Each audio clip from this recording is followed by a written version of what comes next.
Hello everyone, welcome to our channel is the education. और आज के सेशन में बात करने वाले हैं डेटाबेस कंस्ट्रेंट के बारे में। लास्ट वीडियो में हमने देखा था अलग अलग एसक्यूएल के कीवर्ड्स और साथ ही देखे थे उन डेटा कंस्ट्रेंट का इन कीवर्ड से कैसे लेना देना है। ठीक है, तो अगर आपने वो वीडियो नहीं देखी हैं तो लास्ट के कुछ वीडियोस में मैंने कीवर्ड्स और इसके डिस्क्रिप्शन, टाइप ऑफ कमांड, ये सारे मैंने एक सीरीज़ में इसको प्रिपेयर किया है। तो first go and watch that videos and then after that you come to this video, right. So let's start the database constraint. What is the meaning of constraint? तो यहाँ पे सबसे पहला जो आता है, कंस्ट्रेंट का मतलब क्या होता है। तो कंस्ट्रेंट आप कह सकते हो कोई भी चीज़, जैसे हम कंडीशन अप्लाई करते हैं, ठीक है। तो ये कंडीशन दो तरीके से अप्लाई होती है एसक्यूएल स्टेटमेंट्स में, ठीक है। तो अगर हमारे पास कोई एसक्यूएल हम पढ़ रहे हैं तो एसक्यूएल में हम देखते हैं दो तरीके से। पहला क्या हो सकता है, creation of the table, okay, how to create, ठीक है, क्रिएशन ऑफ टेबल, किसी भी टेबल को अगर हम क्रिएट करते हैं उस टाइम पे। और दूसरा क्या हो सकता है, एक हम कह सकते हैं कि आफ्टर क्रिएशन, ठीक है, once the table is created, उसके बाद हम क्या, after creation of table, right. So इसमें हम देखेंगे कि कंस्ट्रेंट, ये कंडीशन जो है ये हम दो जगह लगा सकते हैं। पहली बात क्या है, जब हम डेटा क्रिएट कर रहे हो, टेबल क्रिएट कर रहे हो, और दूसरा क्या है, after creation of the table, ठीक है। मैं आपको फ़र्क भी इसका बताता हूँ कैसे हम डिफ्रेंशिएट कर सकते हैं। तो क्रिएशन के टाइम हम क्या करते हैं, जो भी हमारा सिंटेक्स होता है, जैसे हम फॉर एग्जांपल जैसे लिखते हैं क्रिएट टेबल एंड टेबल का name, okay, table name, any name we put here, put some column and we define some column name, let's say column 1, and associated data type, let's say integer data type हमने यहाँ define कर दिया column 1 के लिए, ठीक है। ऐसे ही हम मल्टीपल एट्रीब्यूट्स को डिफाइन करते जाते हैं, column 2 and let's say it is a decimal type, okay. तो यहाँ पे हम क्या कर रहे हैं, अलग अलग क्रिएशन करते जा रहे हैं, ठीक है।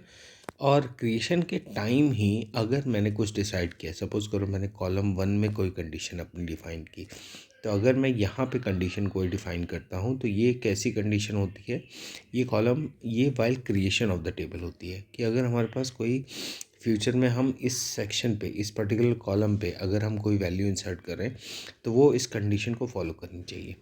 एक ये होता है creation, when it is about the creation of the table, right. और एक बार हमारा आफ्टर क्रिएशन का मतलब क्या होता है कि आफ्टर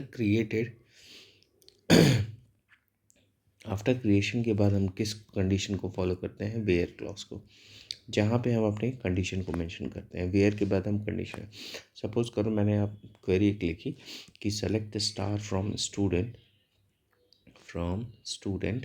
और स्टूडेंट के आगे मैंने क्या किया, कुछ अपनी कंडीशन डाल दी, like where student ID should be greater than और इक्वल टू 101।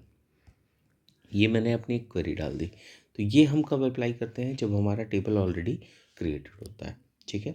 तो आज के जो सेशन में हम बात करने वाले हैं वो सेक्शन है हमारा when we want to create table. तो क्रिएशन जब हम करें उसी टाइम हम कौन कौन से ऐसे कंस्ट्रेंट हैं जिनको हम अप्लाई कर सकते हैं। तो मेनली हमारा फोकस इस पे होगा। तो let's begin the concept.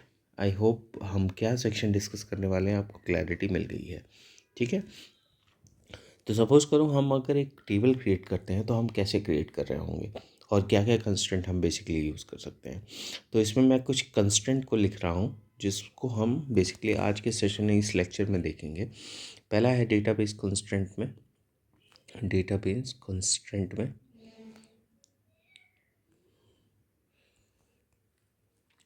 The first one is what, not null, okay, not null. Second thing is what, default.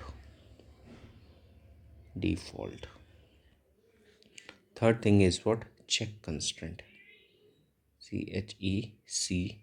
check constraint. And next one is what, key constraint.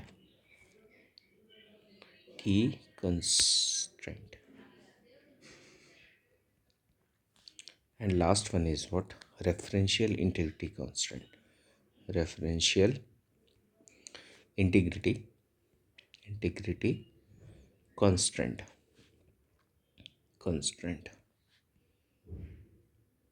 Okay, so इन 5 चीज़ों को हम use करने वाले हैं यहाँ पे इस सेक्शन के अंदर कि नॉट नल हमारा कब डिफ़ाइन होता है, डिफ़ॉल्ट हम कब यूज़ करते हैं, चेक कब इंस्टिक यूज़ करते हैं, या की कंस्ट्रेंट हम कब यूज़ कर रहे हैं। तो सारी चीज़ों को वन बाय वन हम स्टेप बाय स्टेप देखेंगे, ठीक है। तो सपोज़ करो we want to create a table which name is as teacher, और टीचर के अलग अलग पैरामीटर हम करेंगे इसमें डिफ़ाइन, ठीक है। क्या क्या एट्रीब्यूट एक टेबल होल्ड कर सकता है। Okay, so let's create one table, then it will be more clearer to you.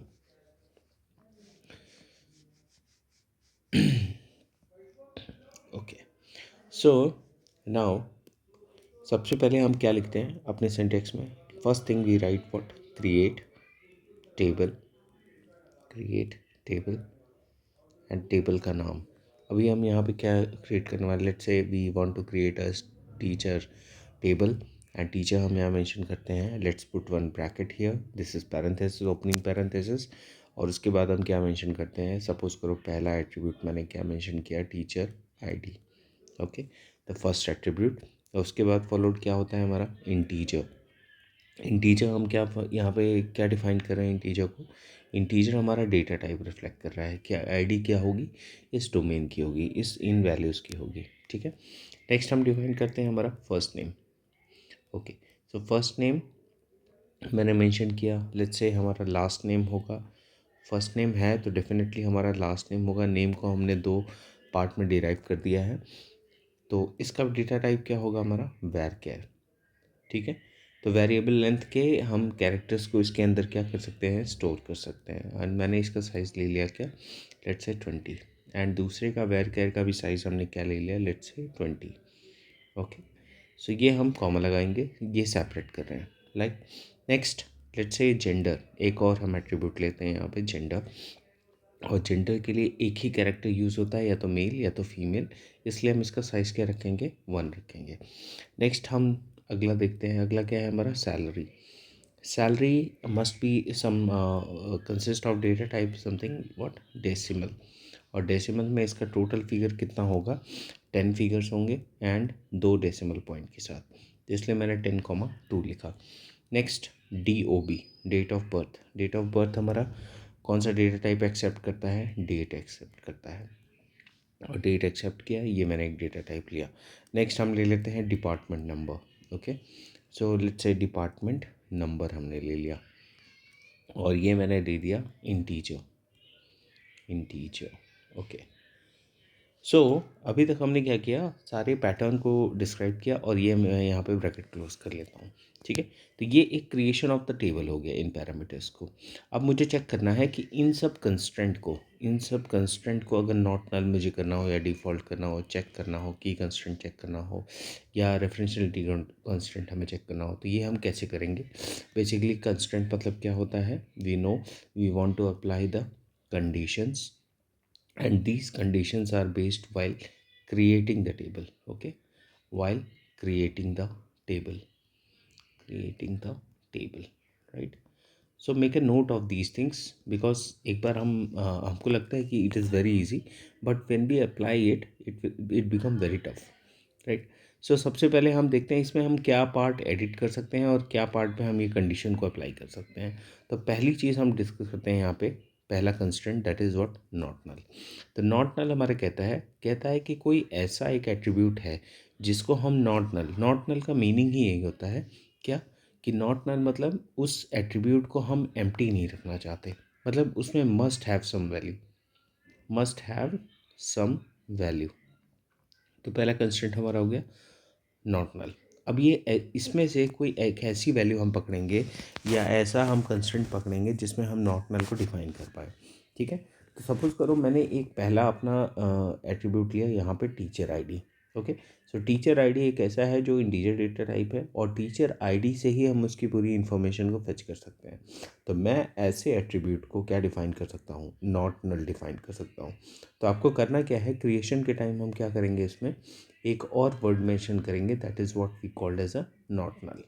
Okay, so ये डिफरेंशिएट करता है कि इस एट्रीब्यूट में अंदर, पर्टिकुलरली टीचर एट्रीब्यूट में, हम जो वैल्यूज एंटर करेंगे वो कभी भी ज़ीरो नहीं होगी, it should have some value, that is the meaning of not null, right. So this is the way to define the not null constraint while creation of the table. उसके बाद next आता है हमारे पास default. Okay, default का constraint कहता है कि अगर हमारे पास मान लो मैंने कहीं डेटा में सपोज़ करो हम ये सैलरी पिक करते हैं, ठीक है. तो मान लो मैंने किसी एम्प्लॉयज़ की क्रिएशन के टाइम ही मैंने एक वैल्यू सेट कर दी कि मिनिमम जो सैलरी होगी एक एम्प्लॉय की वो एटलीस्ट 40,000 तो होनी ही होनी है, ठीक है. 40,000 अगर नहीं भी कहीं मैं मिस कर गया अपने एट्रीब्यूट में लिखने में कॉलम में, तो मैं उसकी एक डिफ़ॉल्ट वैल्यू सेट कर देता हूँ सो दैट कि हमारी जब भी हम भूल जाएं या मिस कर जाएं तो उसकी वैल्यू हमारे पास आ जाए. तो what we have to do here, we have to write here default. Default लिखने के बाद हमें इसके आगे मेंशन करना होगा. और डिफ़ॉल्ट वैल्यू हम क्या ले सकते हैं, लेट्स से हमने कोई वैल्यू ले ली, डिफ़ॉल्ट इज इक्वल्स टू क्या ले लिया, 40,000. Okay, so this 40,000 will take. Okay, अब इसमें क्या होगा कि अगर हमने कहीं सैलरी में कोई एंट्री में डेटा मिस कर दिया तो बाय डिफ़ॉल्ट क्या ले लिया, 40,000 वैल्यू ले लिया, ठीक है. अब नेक्स्ट देखते हैं तीसरी चीज़, चेक कंस्ट्रेंट है. चेक कहता है कि अगर हमने कोई कंस्ट्रेंट कहते हैं कि ये कोई कंडीशन ऐसा होता है जब हमें एक प्री डिफाइंड कंस्ट्रेंट है. सपोज़ करो इस डेट ऑफ बर्थ में मैंने या डिपार्टमेंट नंबर या हम फर्स्ट नेम देख लेते हैं कि फ़र्स्ट नेम जो एंट्री हो हमारे इस टेबल के अंदर वो क्या हो, सिर्फ़ और सिर्फ किससे डिफ़ाइन हो. लेट्स से अगर हम कह सकते हैं कि ए लेटर से स्टार्ट हो, या मैं कह सकता हूँ लास्ट नेम हमारे जितने भी लास्ट नेम इसमें मेंशन हो कॉलम में वो डी से डिफाइंड हो. ऐसे ही सैलरी के लिए मैं डिफ़ाइन कर सकता हूँ कि सैलरी में क्या हो सकता है कि इसका जो सैलरी हो वो क्या हो, 20,000 से ज़्यादा हो, ठीक है. तो मैं यहाँ पे क्या डिफ़ाइन कर सकता हूँ, इसी डिफ़ॉल्ट के आगे मैं एक और कंस्ट्रेंट डिफ़ाइन कर सकता हूँ that is called as a check. Okay, अगर मैंने चेक डिफ़ाइन किया और चेक के आगे मैं कंडीशन लिखूँगा, क्या, जिस चीज़ का कंस्ट्रेंट मैं डिफ़ाइन कर रहा हूँ, मतलब हम किसकी बात कर रहे हैं, सैलरी की. तो मैंने लिखा चेक और आगे क्या लिखा, salary, and salary must B greater then what 20,000. तो इससे क्या होगा कि हमारे पास जो क्रिएशन होगा, जब भी हम सैलरी की डेटा एंट्री कर रहे होंगे तो उसमें जो वैल्यू होगी वो बिलो 20,000 वो एक्सेप्ट नहीं करेगा. तो ये एक कंस्ट्रेंट था चेक, जिसमें हमने एक कंडीशन डिफाइन की कि हमारे पास जब भी डेटा एंट्री करेंगे तो सैलरी क्या हो, हमेशा 20,000 से एबव रिप्रेजेंट करें, ठीक है. तो ये इसी में मैंने सैलरी में डिफ़ाइन किया. तो सैलरी में मैंने क्या किया, डेसिमल लिया, एक डिफ़ॉल्ट वैल्यू ली, अगर मैं मिस करता हूँ तो वो 40,000 अपडेट कर देगा. उसके बाद मैंने एक चेक कंस्ट्रेंट इसमें डाल दिया जिसमें सैलरी मस्ट भी अगर इंटर कर रहे हो तो वो 20,000 से एबव भी हो, ठीक है. तो ये मेरा तीसरा कंस्ट्रेंट था, चेक कंस्ट्रेंट. नेक्स्ट आता है कंस्ट्रेंट की कंस्ट्रेंट. की कंस्ट्रेंट का मतलब क्या होता है कि अगर मैंने किसी की को एज अ यूनिक की बनाना है, जैसे प्राइमरी की हम कहते हैं, जो कि एक टेबल में क्या होता है, यूनिक होता है, तो उसके लिए भी हम डिफ़ाइन कर सकते हैं. तो यहाँ पे समझो हमारा टीचर आईडी क्या है, प्राइमरी की है. क्यों, क्योंकि ये अपने आप में यूनिक होगा. तो इसके आगे मैं क्या लिख सकता हूँ, simply just we write what, primary key. आप इसको यहाँ भी लिख सकते हो प्राइमरी की, या आप चाहो तो लास्ट में भी इसको मेंशन कर सकते हो. क्योंकि मैंने यहाँ पे लिखा है प्राइमरी की तो यहाँ पे मैं सिंपली इसको मेंशन कर दूँगा, ठीक है. नेक्स्ट बात करते हैं अपने रेफरेंशियल इंटीग्रिटी कांस्टेंट पे. रेफरेंशियल क्या कहता है, सबसे पहले रेफरेंशियल का कॉन्सेप्ट समझते हैं. तो रेफरेंशियल मतलब क्या होता है, इट इंक्लूड टू कीज़. सबसे पहला क्या है, इट इंक्लूड टू कीज़. और दो कीज़ कौन कौन से होते हैं, पहला क्या होता है हमारा फॉरेन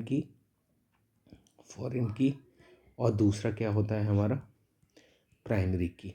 ये दोनों का कॉन्सेप्ट होता है प्राइमरी की. अब इसको यूज़ कैसे करना है हमारे पास, तो यहाँ पे इस लाइन के बाद, यहाँ पे इस पोजीशन के बाद, तो ये पोजीशन के लिए मैंने यहाँ पे डिफ़ाइन करना है. और इसको हम डिफ़ाइन करेंगे कैसे, वो मैं आपको अभी दिखाता हूँ, ठीक है. तो लेट्स से हम बाकी कंस्ट्रेंट को देख चुके हैं, तो let's say erase something. Okay, सो हम देखते हैं यहाँ पे कैसे मेंशन करना है इसको रेफरेंशियलिटी में.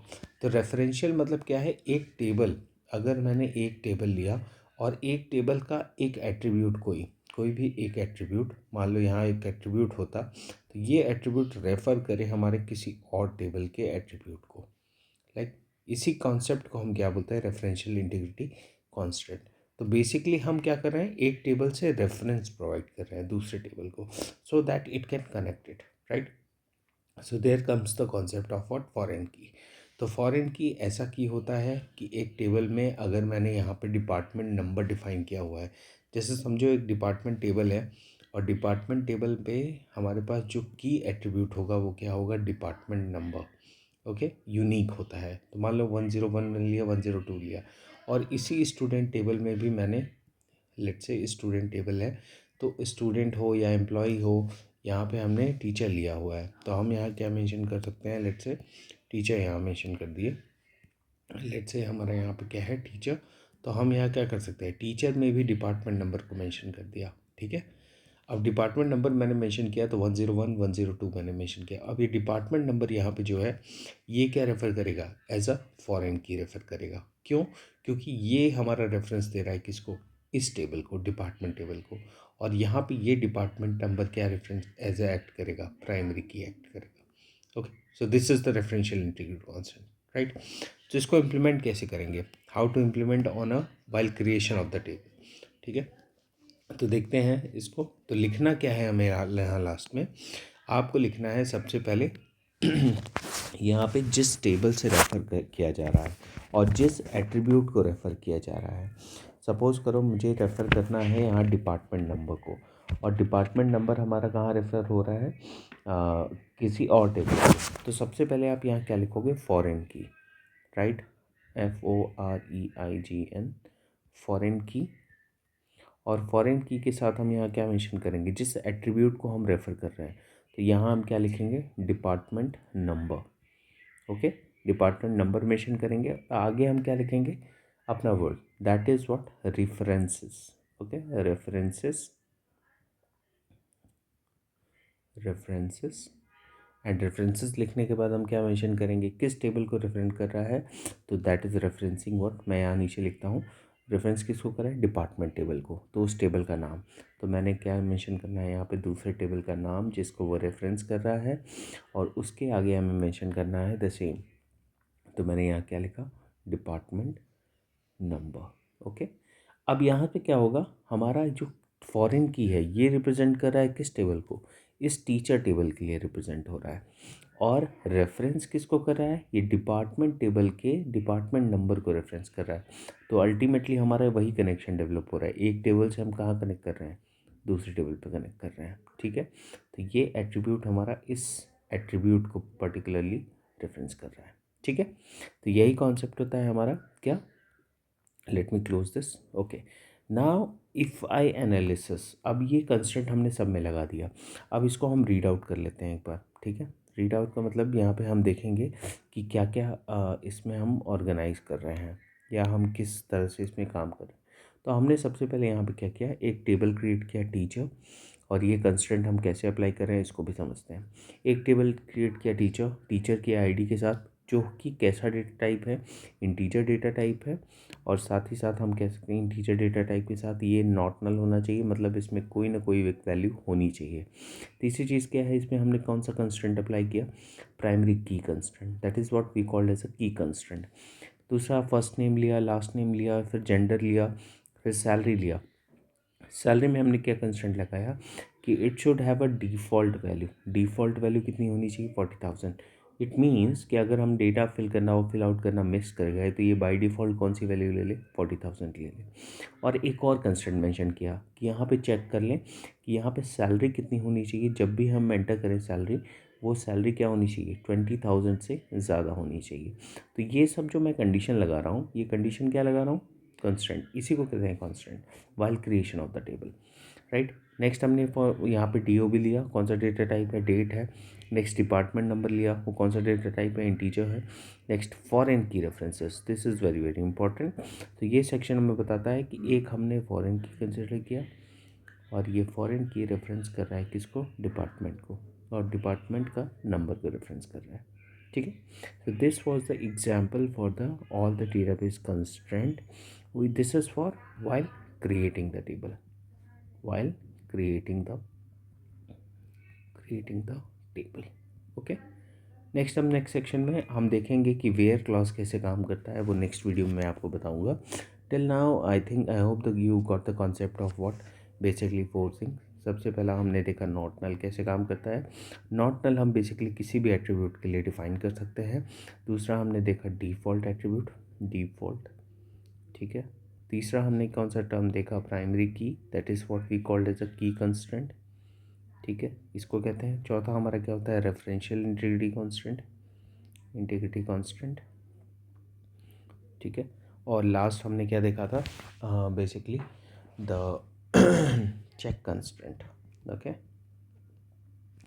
तो ये बेसिकली आज के सेशन में हमने देखा कि इसको कैसे यूज़ करना है, इसको कैसे यूज़ करना है, की कंस्टेंट कैसे, रेफरेंशियलिटी कांस्टेंट कैसे, और चेक कंस्टेंट कैसे, ठीक है। तो मिलते हैं आपसे नेक्स्ट वीडियो में। I hope you got the concept of database constraint. Few constraint को हमने डिस्कस किया है। ऐसे बहुत से कंस्ट्रेंट होते हैं जो हमें डेटाबेस में एसक्यूएल क्वेरी में हमारे पास हेल्पफुल होते हैं। तो if you like the video, if you like the concept, what I was able to convey the information properly, so we'll be connecting with you in the next video. Till then, take care, bye bye, and see you in the next video. Bye.